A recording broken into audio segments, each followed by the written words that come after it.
to Bookkeepers Bootcamp. We are here this afternoon for the session with Leanda Daddow. Welcome, Leanda. Hi, Jo. How are you? I'm all right. A little bit nervous, as you can probably You tell. both. Gritting of the teeth, but be fine. You'll be fine. You'll be fine. You are with friends. So if you are jumping on to see Leanda and support Leanda and myself today, then please go into the comments and let us know. #live if you're watching live. #replay if you're watching on replay. Let us know where you're joining us from. Let us know what you're looking forward to listening to Leanda about today. Leanda, we're just going to it's going to be like a little fireside chat.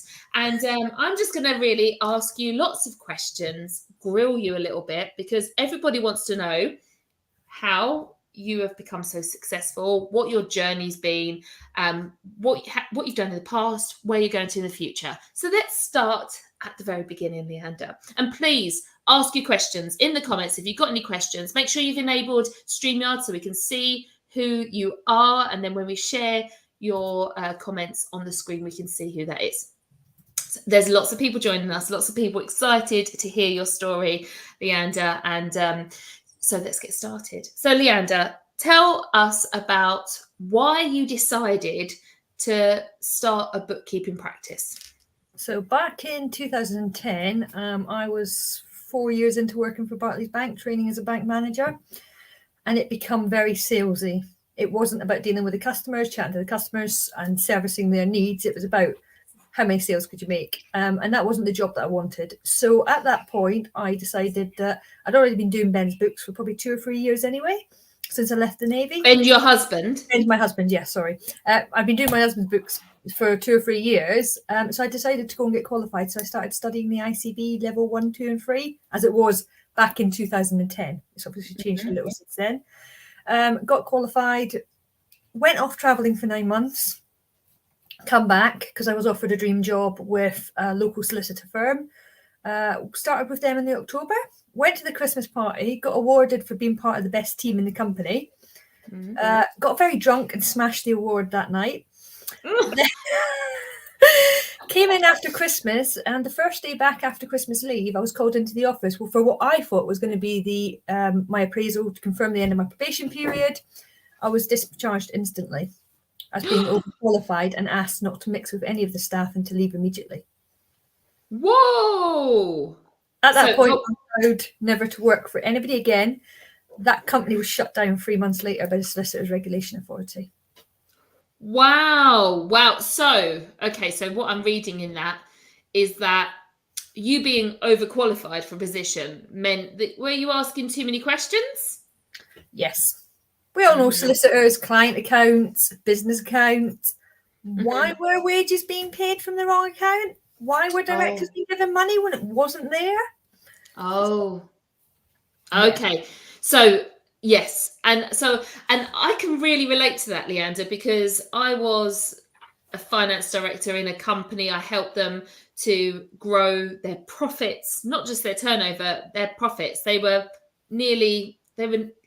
a negative balance sheet when I met them, and there was barely £500 profit. And after 2 years being there, they'd made £1 million profit over the 2 years. And they offered me shares and they took me skiing. And that was in the January. Come back in the March and I was made redundant, even though I'd just been offered shares and been taken skiing. And exactly that, Leanda, when you're not in control and your own boss, you have no idea. You can think you're in the most safest job. And like you said, you just won this award. You were making like amazing, you were having an amazing time. You loved the job. It was a dream job, but yet you were still made redundant. And I think a lot of us can relate to that. Maybe you're still working now and you feel like, oh, they'd never get rid of me. Because I definitely felt like that. Or maybe you're working for someone, you just think, oh my goodness, I really want to spread my wings, or I'm working all these hours, but for someone else's goals and dreams. And I think a lot of us mostly get to a point where we're so disappointed in our employer or in how things are working out that makes us decide to leave. So you vowed never to work for anybody else again. No. So if I had never to work for anybody else again, we'd gone off travelling. We'd gone off and run a campsite in Scotland. The plan was to go travelling in Europe, but my husband being Cornish, his elastic band broke. So we come back to Cornwall, moved into the caravan one by one. So at that point, what I was doing was I was like just taking one client on, getting them totally sorted, then taking another one on. I was working closely with some accountants. Now, back in 2010, I was charging £8 to £12 an hour. What? I was charging that right up till 2018. Okay. So Okay. I would take on one client at a time, and it was just me. For many, many years, it was just me. I take one client on at a time. I got offered a temping job, so I went and did that for a little bit, as well as trying to build the business up. Fell pregnant with Liam. That was I had him in the December 2011. So I'd been doing it all for like the 12 months, but because we were building the house, I'd had the temporary job alongside it. I'd had a couple of self-assessment clients, and as you are in the start, everything. What happened was I finished working on the day they offered me a full-time role, and I was like, "Well, no, I'm pregnant, so I'll be leaving you, not staying with you." And I'd had plans to build the business. So I went off on my maternity leave, was in the office on the 4th of January, finishing self-assessments, kept building. But what was happening was I was taking on anybody and everybody who was coming to me. And I was building it up and I was building it up. And then 2014, 15, I'd had my little girl during that time. And I was like, what am I doing? I'm still working for between £8 and £12 an hour.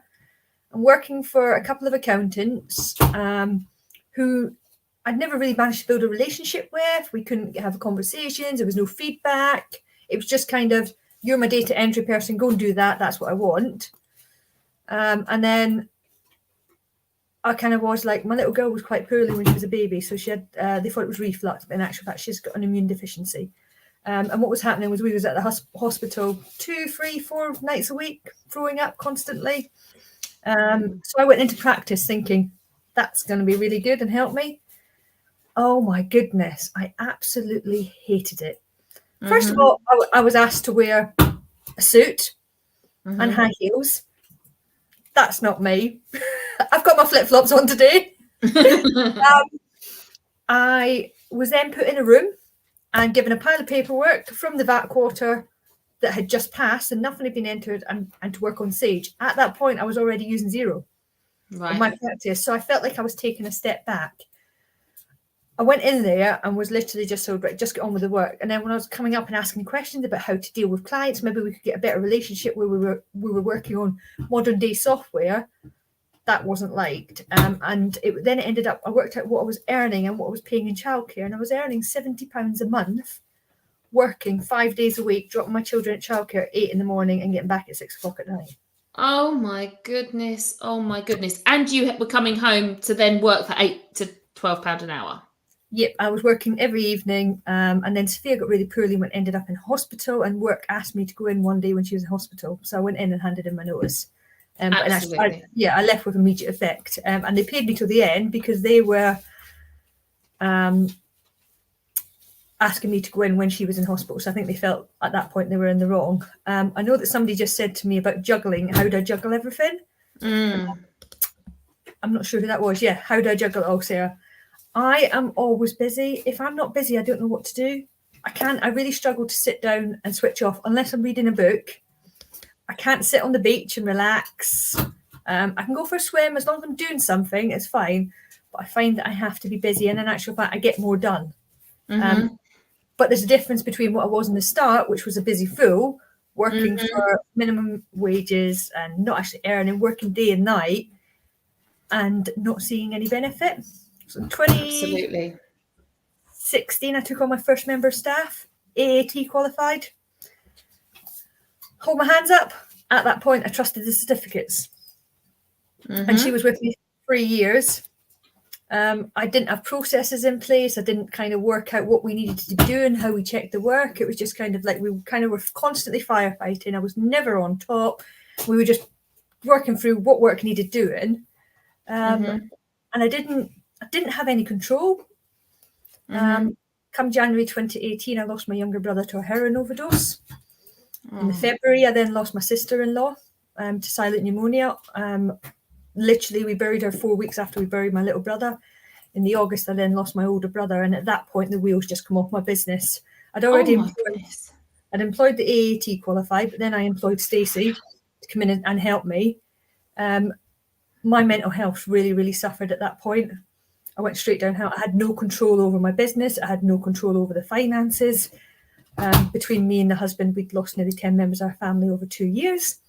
That impacted us massively. That finished in January 2020 when my mother-in-law, who we've lived with, she lived with us. She died. She was like a second mum to the children. When that happened, at that point, COVID was hitting, and I had to make a decision of what I did. And the decision that I made at that point was to shut my business down and stop.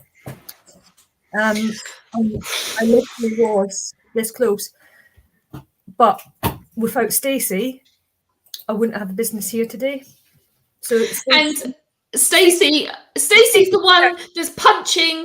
Come on, Stacey's the one that's stapling something madly in the background. Everybody, hi Stacey. Hi Stacey. Hi. Well, it's so nice to listen to you, Leanda. Like you're literally like Stacey's working in the background. We are like literally coming live from your home office, and oh my goodness, Leanda, you've really, really been through a lot. So I thank you for being so honest, and there's a lot of love in the comments for what you've been through. How do you get over something like that? How do you pick yourself up and refocus? And or did it end there, or did it start going up there, or did things not? Well, No, because I was planning on shutting the business. Me and Stacey decided that we would try and scale back and just kind of work with what we had. But the two of us were working non-stop. I'd got rid of all the staff apart from me and Stacey. And then lockdown hit. We were like, oh, okay. And what else can come? I'd signed up to the Success Lounge at that point, because I was going to do it whilst I was traveling Europe in the summer of 2020 and having a break and just totally regrouping where I wanted to be, what I wanted to do. So at that point, I signed up to the Success Lounge, and I don't think you ever get over that sequence of events. You learn to live with it and deal with it. And as much as you grieve, I've learned that in actual fact, and especially lockdown, I have to enjoy the life that I'm having. I'm very, very lucky. Yeah, I've had a crap time. But everybody goes through their journey and everybody goes through their own level of crap. I've just picked myself up. I took up sea swimming. That's helped me massively. I have a great relationship with Stacey, who's also my office manager. So we're intermingled. So we're constantly there. She knows if I'm having a crap day. She knows if I need support. She went out and got me coffee and chocolate cake earlier because she knew that I needed it. And I just think that accepting that stuff has happened, being open and honest, coming on here and telling people about what I've done. I used to be really embarrassed about the fact that I failed, that my business wasn't making money. I wasn't servicing my clients at the best level that I could. I was juggling finances in the business, juggling finances outside the business, some bad business decisions that I made with my husband for his business. And it just all blew up. And then COVID hit. And I was just like, oh. Yeah. So COVID hit, and in actual fact, it gave me a bit of breathing space. So as much as we didn't run a lot of payroll at that point, so the ones that we did, we could take care of easily because we had a third party involved. I could come in and do a little bit every now and again just to keep. I furloughed all the staff at that point, and that was when I made the decision to get rid of them all apart from Stacey. We furloughed the staff, and then what we did was I went back to basics and was like, right, what do I need to do? And that's when I was going to get involved with the success program. And I was like, well, I can't go traveling now. I've got my camper van. It's in the garden, but I can't go anywhere. So let's start. And rather than coming into the office and doing the day-to-day bookkeeping, I started taking some time out and just doing some little bits of business, looking at what did I need to do? What did I need to be changing? Where was it? And what did I want to get to? And don't get me wrong, back in 2020, I didn't have a clear vision. But what I did know was, after appearing on an office hour and telling this first part of my story, I said that I was working 20 hours a week for £200 a month on one client. And at this point, I'd only just signed up to Go Proposal. and the quote went from £200 to £1,400 plus VAT, and I panicked. And Jo did what I did yesterday to Shaheen. I either take the quote to the client and the client says yes, or the client goes. And that was a massive, massive turning point for me. Without the six-figure network, without Jo and Zoe coming out and doing it, without me even looking at Go Proposal. Back then it was software. I don't want to pay for software. If I pay for software, it's costing me money. I don't have the money to pay for it. So Go Proposal, Jo and Zoe made me realise that in actual fact, as much as I wouldn't start making a profit straight away, I would start clawing that money back that I should be charging. And my fees went, some clients were paying me £30 a month for zero bookkeeping and a tax return. Wow. How does that make you feel now? Thinking, I mean, the journey that you've been on. Okay, so that same client that you were paying, that were paying you £30 a month for those services, what would they be paying for your services now? If they were paying for bookkeeping every month, they would probably be paying around £200 a month, but I wouldn't be taking them on because currently the way that my business is now, my minimum fees are set at £300 a month, unless it's a client that's in a niche that I really want to work with. And that you can help support them to grow and get there. Support them and get them to grow, yeah.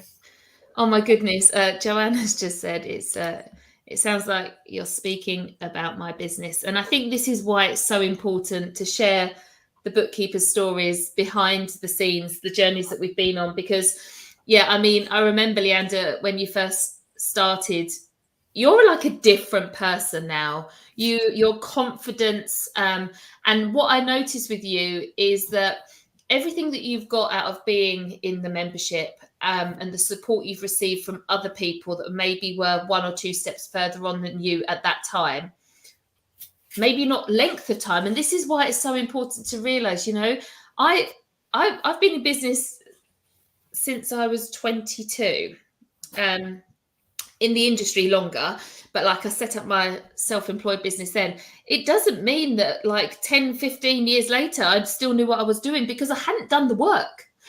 Yes, I've been running a business, but I'd never worked on my business. And actually, it's quite interesting you say about this turning point. And I think when you do lose people that are close to you, I lost my dad in 2017, and the year of his anniversary of his death, there was the time I set up a meeting with an online coach to learn how to build an online business, because I was like, I knew I was meant for more.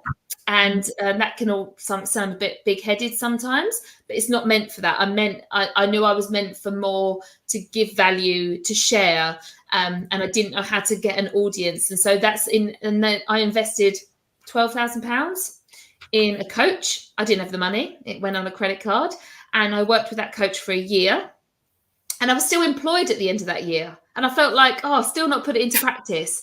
But then when I was made redundant, I had everything in my power ready to hit the ground running. And I launched my practice and launched Six Figure Bookkeeper at the same time, because I knew that what we learn along our journey is so valuable to other people that are just those few steps behind us. And Leanda, that is now what you provide for so many people in our community. You're always there supporting and ready to share. And the fact you're willing to be so open and vulnerable and say, you know, I nearly lost my business. It wasn't, I mean, to be fair, when we look at it, it wasn't really a business. It was a job that you'd created for yourself. That is a change. I went from being a job with no goals. I hadn't set any goals. I didn't know what I wanted. And actually, probably I was just working because the husband was pushing his business, and he was constantly doing different things, different projects. And nobody teaches. It doesn't matter what qualifications you've got. Nobody teaches you how to be in business and do it. Back then, I would have never offered a cash flow. I would have never offered a forecast. I just did data entry. And even then, it wasn't probably to the best of my ability, because I literally was firefighting. After implementing Go Proposal, one by one, I went through and repriced my clients.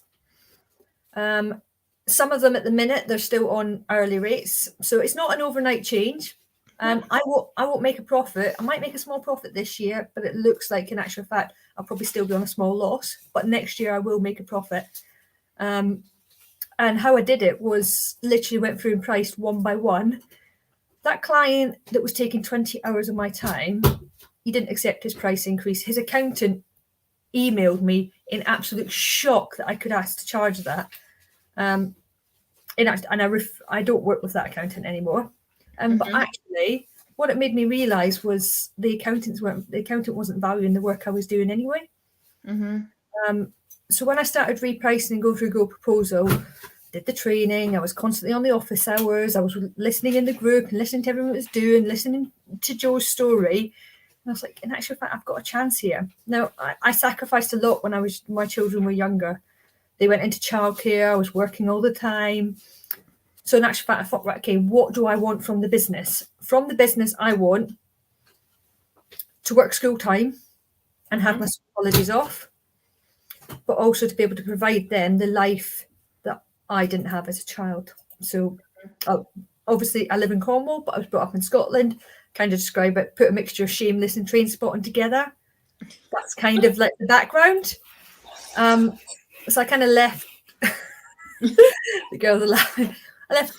Got a brother who died of heroin. I got a brother who spent more time behind bars than outside of them.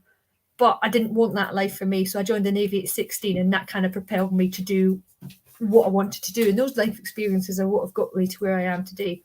Turning the business around was flick the switch, creating that vision board of what I wanted. I wanted my camper van. I wanted to be sat on the beach working. And when lockdown hit, in actual fact, it gave me time to work through that and go, what do I want from the business? What do I want from my life?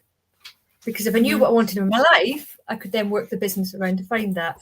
So when we started getting through the pricing of clients and things, what I realised was with the extra funds that I was bringing in, I could actually afford to take on somebody else to help us do the work. Meant then I was having a bit more time to spend on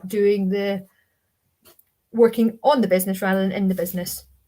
And literally it has taken me nigh on 2 years and I'm still not where I want to be, but the changes that we made have been absolutely massive. Okay, so let's just pause a second. I mean, thank you. Thank you for your military service, absolutely, and thank you so much for being so honest. And I think it's so important to know that about your background, about what's got you to this point, about the fact. I mean, I think all of us have regrets a little bit on somewhere along our journey of what we've done. And I mean, I remember Rosie was 2 days old. I was sitting on a ring cushion because I was so sore and I had a laptop on my knees. I was breastfeeding and doing a VAT return with one hand. Now, if I could take that time back, and now she's 11, a preteen and angry at me all the time, I could bring back that little baby, that little bundle of joy, and I could just spend that time with her, I would. But that time's gone. And all I can do now is think about how I can support her going forward. And at the moment, I found a way to get, she loves horses and we found that you can loan a horse for £35 a day, which you get to ride it for an hour, and that's £35, but a lesson for an hour is £55. So she loans two Saturdays a month. And when she does that, I turn up and I'm there for her and like we have our time. It's different, and I'm never going to get that time back.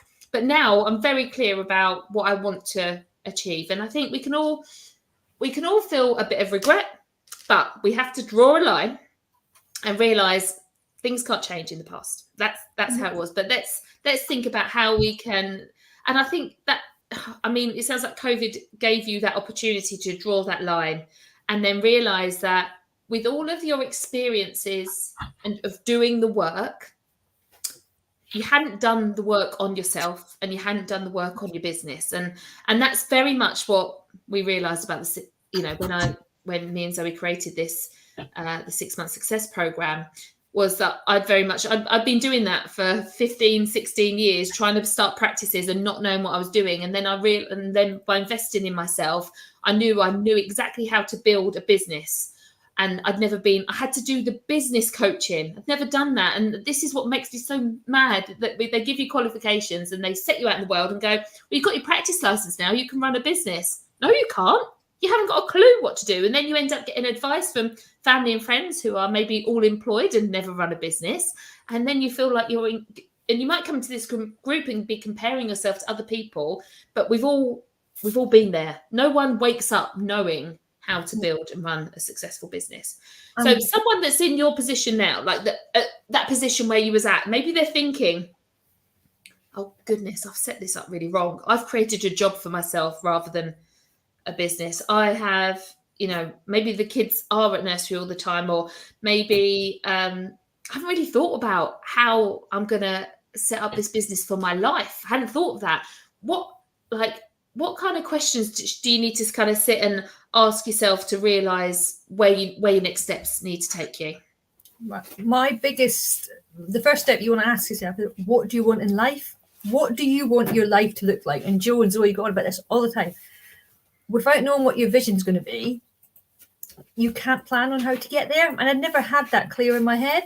Whereas now I know what my vision is. I know I don't want to work school holidays. I want to retire at 55 with a business that's still paying me. Because having lost my mother-in-law at 60 odd, 1 month after she got her pension, I don't want to get to that age and something happens. I want to change it now and implement the changes. And Jo will tell you, I have a holiday let. I wouldn't have let him stay in there for 40 quid a night, but I was letting people pay me pittance to come and use my services. So I think you need to have that vision. And everybody asked me this question about, they start chatting about softwares and that. Get Go Proposal, or I think Practice Ignition works similarly. Go Proposal transform my business. It is paying for itself. In actual fact, we're about to look at upgrading to the 10 proposals a month. I never thought I would be saying that. I was like, I'm never going to oversweet for the letters of engagement. That totally changes it. It saves you the time on the admin. That one software and being part of the group has really, really helped me. So you want to look at your vision. Mm-hmm. What are you charging? Like we say, don't compare yourself to anybody, but just do what other people in the group do. Ask the question. Put in there, look, if you had X, Y, and Z, what would your quote be? Me and Shaheen compared quotes yesterday. She was charging £200 a month. I was charging £950 a month. Mm-hmm. So hopefully she goes out there today and smashes her meeting. But it just shows you the difference in making those small changes can make. I have minimal clients who are under £300 a month now. Mm-hmm. I'm not taking on every Tom, Dick and Harry. I've kind of got my niche. So someone just said, how did you decide on your niche? Okay, I've got a husband in a construction business. We've built 3 houses. So I know that. I understand this construction industry scheme. I've got a holiday let. Construction, holiday lets and property portfolios all kind of tie in together. Mm-hmm. So that's my business niche. But anybody who follows me will know that I love sea swimming, I love biking, I love climbing, we love hanging off the cliffs. So if I speak to outdoor businesses and something that's really adventurous, or even have taken on yoga just to try and balance and calm myself down, that's the sort of industry that I'm taking on. But that's for my enjoyment, because I love seeing it. I love watching these people. I've got a client who's doing a retreat in Sri Lanka at the minute, and I'm looking at the photos thinking, I'm going to get myself on that retreat and go and do it. And doing stuff that I enjoy. So I have an industry that I really, really understand. And then the other side of it is my hobbies. And I can do the two of them. Absolutely. Made me a better person because I enjoy working with those clients.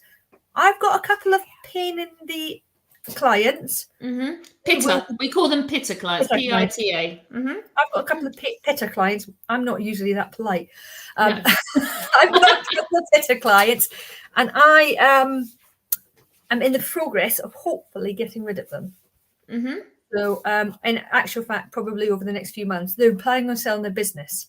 So if they sell the business, I will be telling them that unfortunately I won't be taking on the new owner because they're not in any of those industries that I want to work with. And your business is moving in a new direction, and that doesn't fit. And also I found, just a top tip. So someone was like, how do you use Go Proposal, and how do you go to a client and up their fees that much? Listen, you don't have to do them all at once. What you do is you create a list, and the biggest pitters go to the top of the list, and they're the ones you reprice first, because if they go and they don't like you get to practice on them first. You get to hear all the objections and things like that. But if they go, you're not bothered, because you didn't want them anyway. So up the pitters first, and then work your way down the list. And like Leanda said, she's using a package at the moment. I think, is it 5? You start off with 5 proposals a month. So, if you get yourself in a habit of, and I do this now, I reprice my clients as well. So that's part of my job every month, is to reprice fee reviews for existing clients, and also like proposals for new clients, which you will see behind the scenes of that this evening at 7 p.m. So tune in again for our extra bonus session behind the scenes of how I use Go Proposal. So if you've been listening to this and thinking, what is Go Proposal? How do you use it? What's it look like? Then you can come and see my Go Proposal this evening. Okay, so you started to reprice clients, you started to price your worth. And even though I'm sure and this is where it's not just about software, and it's not just about a program. This is about having community behind you as well, to go, come on, Leanda, you can do it. Like mindset, the stuff we do is Ashley leads, the sales and mindsets, the stuff that James Ashford does with Go Proposal. You'll see him at boot camp as well on Friday morning. He's coming in. Really, it's not, everyone can charge more, but how do you go about it? How do you have the conversations? All of that. That's really tricky, and you've got to really work on yourself. And this is why we need to focus on our goals and what we want, because if we can't envisage what this business needs to do for us, we have no motivation to go and have those difficult conversations. If it's just about swapping time for money, you can do that all day long and just do the work and maybe get a bit of feeling like, oh, well, at least that's reconciled and they're kind of, maybe they're happy, but it's not easy. But I know now, so we're talking about 2 years ago, with like early 2020. Yeah. And you're working, you didn't get to go away in your camper van, but you were working on yourself, working on your business. You already had Stacey, but you've taken on another member of staff. What was different this time about taking on a new member of staff compared to when you did it before with your AAT qualified? I had, as much as they had qualification, to me, that didn't matter. To me, what it was to refine my processes. And I knew that I needed to write the processes. The processes aren't complete. They're constantly developing them, bringing in different bits and pieces.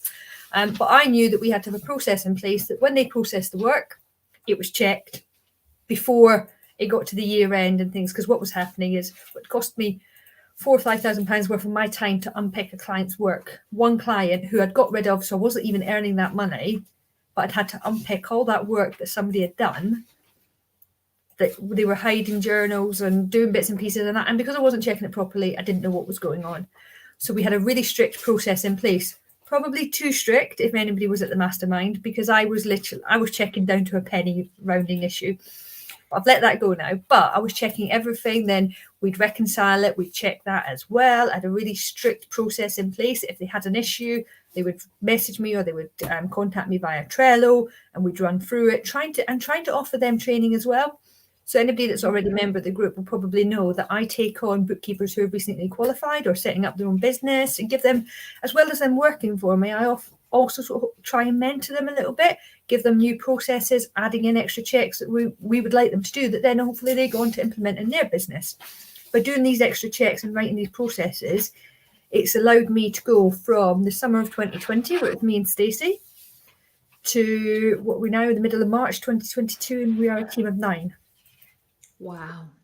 Well, and you really have, and it's amazing. You, in our success lounge, you have literally said, right, I'm ready to take on someone else, or you've seen someone that's struggling, that's new, that has got some qualifications. Maybe they've got experience in the past, maybe they haven't. And you've really given an opportunity to nurture somebody that is feeling vulnerable, like it's not going to work for them.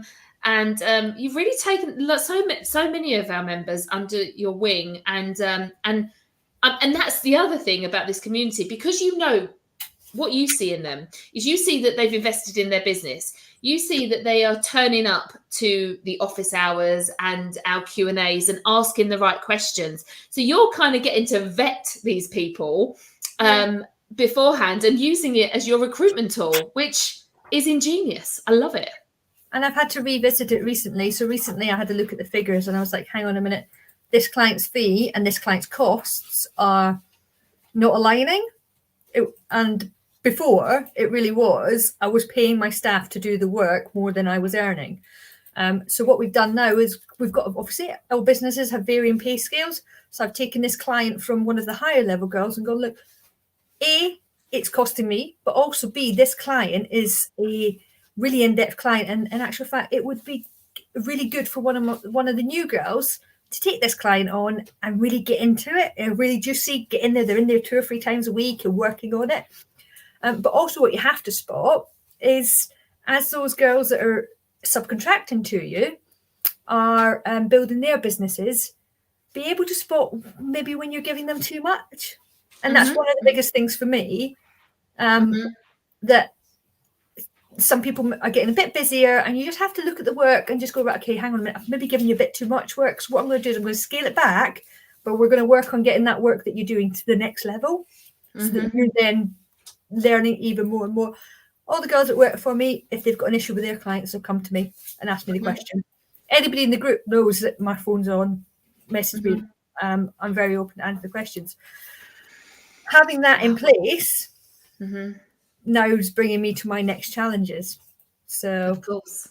So you can't, I mean, what you must have done is set up some really robust systems and processes so that you are able to bring on a kind of a newbie and nurture them through and give them a client. And this is the other reason why it's so good to have like specific industries or certain niches, because you really do already know what that client's going to need before taking them on. So you're able to kind of put them into the system. What systems and processes do you use? I know you use Trello.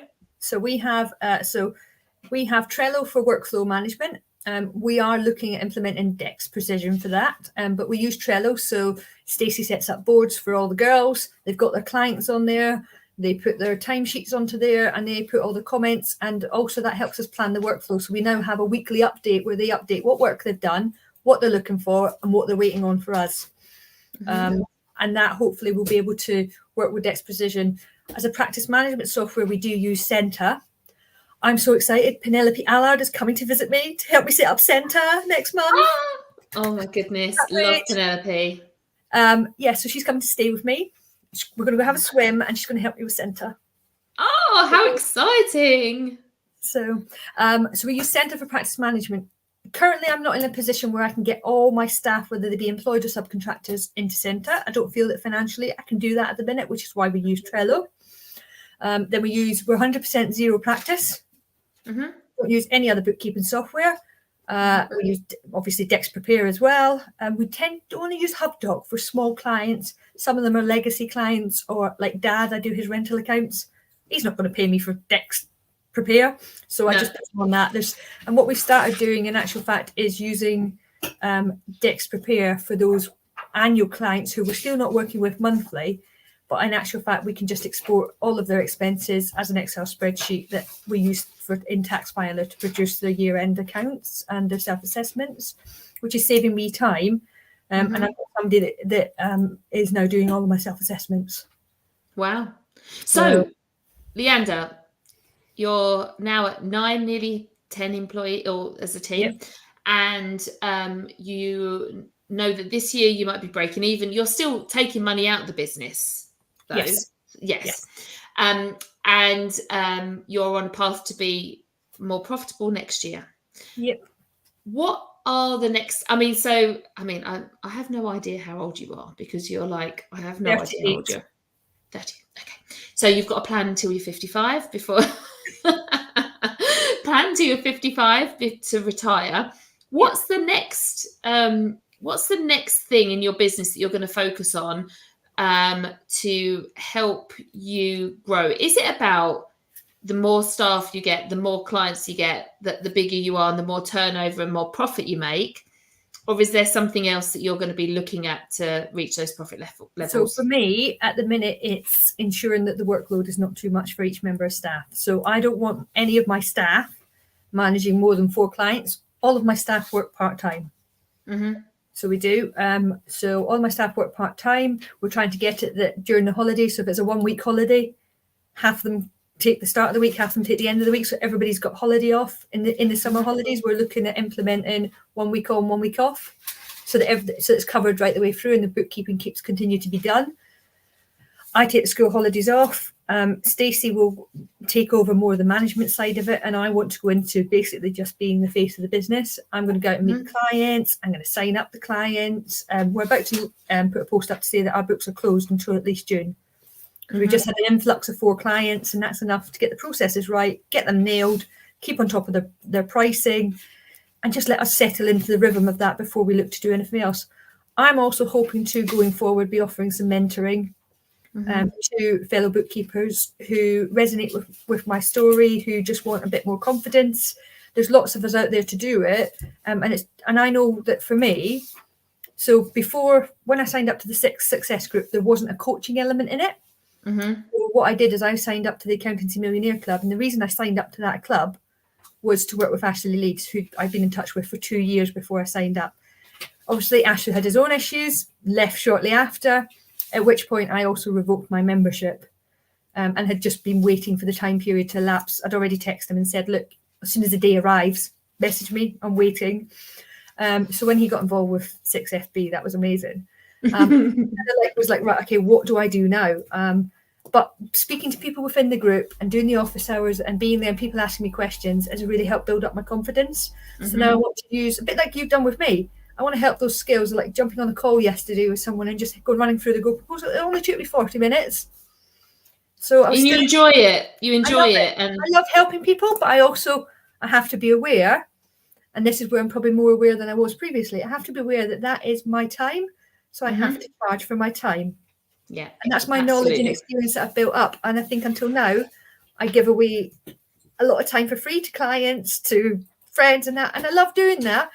But so many people are coming to me. I'm like a bit overwhelmed. Like this week I've been quite overwhelmed. And I'm like, I said to Stacey, after this week, I just need to take a step back for a week. You've done a lot. You've done a lot this week. But we're so grateful to you for coming here. And I know that lots of people are so grateful to hear your story, and I think lots of people resonate, and I think the fact that we both shared that we've been sacked or been made redundant, I think it gives. I saw someone earlier say, "Oh my goodness, that's so great." It's not just me, because we do feel like that, and I really suffered, and I'm sure you do have a lull and think, "Oh my goodness, am I not good enough?" and go through all of that. But actually, when the more you speak to other people, you realise that there's so many people who've been through the same thing, and it's so fabulous having you part of the Success Lounge, and I love how you're helping our members to learn and gain experience, but while not allowing them to just use you as the total. You're not building up all of their business for them. They can go out in there and get their own clients as well, but learn under your wing, and that's amazing. So I have a mixture. So some of the staff, some of the girls in the group are employed by me, because at the minute they're not looking to build their own business or anything. However, there's one of my girls who went live. Well, she didn't go live, but she's loaded herself onto LinkedIn this week. An absolute massive achievement. But she knows who she is, and I know she's listening because I've seen her name. When she started with me, she wouldn't have done that. She wouldn't have gone and done that. And hopefully by being part of the group and the support that we've been giving her, makes her realise that she is an amazing bookkeeper. She just needs to believe in herself. And with her, I see where I was. Like, Jo's my idol. I was striving to be more Jo. But that's because where I was, I felt so low, so down. I was like, hang on a minute. Look what Jo's done. And when you shared your story with us, I was moved to tears. So to be able to do what I'm doing and inspiring others, I woke up this morning to an email with my face on it. Like, and that's what we want to do. We want to, there's so many in this community. Me and Zoe cannot look after everybody that well. So we're looking for stars like Leanda who are in our community that can help support our community even more. And you really have done that today. So thank you so much for sharing your story. Everybody, if you want to connect with Leanda, where's the best place, Leanda? Where can people connect with you? It's probably just to add me on LinkedIn or on Facebook as a friend. Yeah, that's the easiest way to find me. My Facebook profile, my personal one is my personal life, but I speak to everybody on there. And yes, you're right, Sarah, be more Jo. So it's to connect with me on there. On LinkedIn, I do a bit of mixture. If anybody see my pie post last week, because I like construction, which builder doesn't like a pie? So that was my chicken pie. I was quite impressed. I even made the pastry. But thank you, Sarah. But also just drop me a message. Most people will know that if they message me, I will answer. It may not. I'm getting better at not answering at night. But just drop me a message. If you've got a question. Up until the end of this month, I'm not charging for any coaching services, but from April, I will be making my Leanda bookkeeping page, support page live and going. And they can find me over there as well if they want some extra support. Oh, excellent. Thank you so much, Leanda. Thank you so much to everybody that's joined us today. I'm sure you've all been as touched as I have listening to Leanda's story and very, very grateful for her time today. We will see you all later on. We've got 2 more sessions today. 7 p.m. is live behind the scenes of my sales process. And then 8 p.m, the final part of our RISE framework with a special guest who's going to be popping on. We've not announced who that is yet. It's a secret. And we're going to be announcing lots of things this evening. Tonight is going to be fun. It's going to be like Zoe said, order a pizza or put a pizza in the oven, bring along a glass of wine, make the other half deal with animals and cats and children. Cats. And I've not started drinking yet. And we will see you later on. Take care, everyone. Thank you so much for your time. Take care. Bye.